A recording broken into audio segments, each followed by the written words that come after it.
Хүнтэй сууж айлын бэр боллоо. Би айлын отгоо охин. Харин нөхөр маань голомд залгах хүний баг хүү. Амьдрал үзээгүй бүсгүй гинэн хөнгөн мөрөөдөлтэйгээр би анх хадмынхаа босхийг алгасан юм. Хадмууд маань ёс дүртэй, настай хүмүүс байлаа. Тэр үед би юу бодож байсан гэж? Тэдэнд таалагдах гэж бүндөгнөж чичирхгүй. Үндсэн хуулиар олгогдсон эрхээ эдлэн. Эр нөхөртэйгөө эн тэнцүү байна.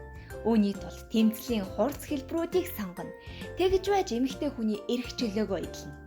Хэрвээ нөхөр маань надаас өөр эмэгтэйг эгцлэн харах юм бол амьдрал тэгээд л өнгөрөө ухааны бүндгэртөө суулгачихсан. Толгой сичсэн сүрхий хүн байлаа. Эхний үед хоёр гэрийн хооронд ирж очивч ихэнхдээ л манад байдаг байв.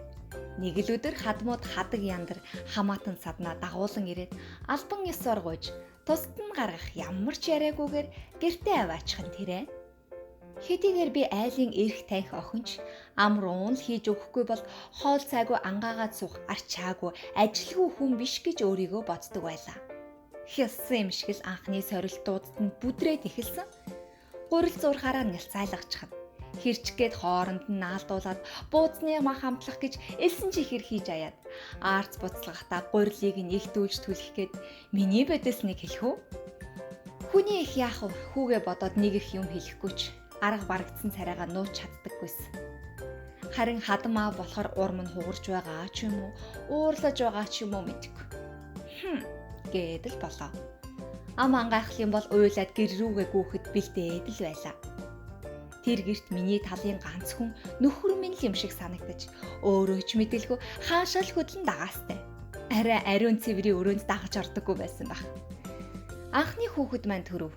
Хүүхдээ үлгийтгэхөөс эхлээд надад чадах юм даанч байсангүй. Найтахаар нь ханаад хурчглээ. Нялх хүүхдийн хэвийн шингээвтер өтгнийг нь чицгаллаа гэж сүржигнэж байж хөхнийхөө сүг татруулав. Өглөө эрт босож хүүхэд салхи нь гаргасангүй гэхдээ нойроо харамлж дургуйцаад хамтын амьдрал зохиож байхад минь цуварч уурлаж цугтаа инээж яваарай охин минь хэмээн загсан ээжийнхээ үгийн эсрэгээр цуг уурлаж цуварч инээсээр л. Ингээд нэг өдөр хадамтайгаа нөхөртэйгөө бүгдтэй энэ муудалцсан. Муудалцсан гутаал хамаг хувцс хунраа ганц муу цүнхэндээ чихэж аваад л гэр рүүгээ гүйчихлээ. Нөхөр маань намайг төрсөн гэрийнхээ босхийг давхаас өмнө амжин барьж буцааж аваач. Гэвч энэ явдал хідэнтэй давтагдлаа. Хэл бас хөлийн хурд хүчээ авч болж өгвөл муудалчих гээд боломж олдвол гүйчих гээд 2-3 удаа нөхөртөө гүйцэгдэлгүй гэртээ ч орчихсан юмдаг. Намайг төрхөмдөө гүүгээд ирэхэд аав маань охин маань ирлээ ашгүй гэхийн оронд манай зарчхаар гүүгээд ирдэг нэг морь байсан. Энэ охин тэр морь шиг л хадамд гарчхаад гүүж ирээд салахгүй гэхийг сонсоод гараад гүйчихмээр байсан ч өөр очих газар байхгүй болохоор хаашаач гүйхв ээж аавынхаа гэрт хэд хонон. Хадмууд ирж хараач буцаач гэж гуйна. Гүйж ирээд гуйлгаж буцаад нэг хэсэгтээ нэр хүндтэй байна. Ингэж нэг гүйж нэг ирж нэг буцаар байтал нэг мэдсэн 3 хүүхэдтэй болжээ. Амбулийн маань тоон нэмэгдэхийн хэрээр авч гүйх ачаа тээш даагдхаа болов. Араас өсхий даран нэхэх нөхрийн хөлийн хурд саарсан уу? Гуйж гуйших нь холдохын хэрээр би гүйж хараахаа багсаж ааш омгоо татлаа. Үнэ хэлэхэд гуйхаа болоод ирмэгцэн гүйхээж болчихсон хэрэг. Ингээд гүйгүүл хочтой бэр би суугуул болж хувирхан тэрэ. Суугуул болсноос хойш ажил хийж сурч хадмуудынхаа аяыг ч аялах болсон юм. Эмэгтэй хүн гэрийн эзэгтэй өөрийгөө гэхээсээ илүү бусдын сэтгэлд нийцүүлж хатууг зөөлөж инхэл донхол амьдралын ивээс чигжээс болж явах учиртай юм билээ. Хадмууд маань юухан дээр ч миний гарыг хардаг болоо зогсохгүй. Өөр хүний хоол цай хоолойг нь ч давхаа болсон юм.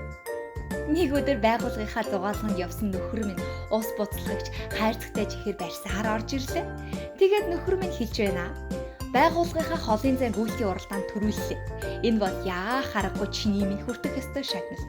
Чи минь миний дасгалжуулагч билээ хэмээн намайгаа хөөхөн явуулаад шагналаа надад гардуулсан юм да.